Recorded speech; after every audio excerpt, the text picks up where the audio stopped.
એમાં એક છોકરો ઉલડીને પડી ગયો દરિયાની ખાડીમાં. ઘણા એમાં માણસો હતા, પણ હજી કોઈ વિચાર કરે પેલા બાપા ખાઈ કઈ છોકરાને આમ પકડીને આમ લઈ આવ્યા. તો બાપાને 2-4 જણા હવે આમ ઢળીને હોળીમાં લઈ લીધા. બાપા ને છોકરો બે ભેગા આવી ગયા.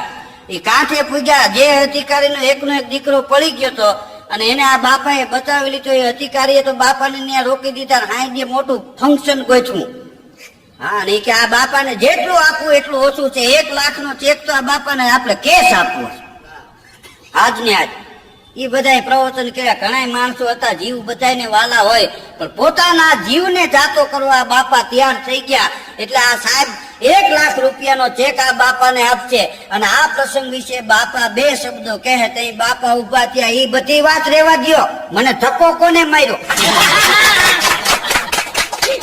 કઈ ખબર પડી કે આને કોકે ધક્કો મારી નાખ્યા. પછી તો ચેક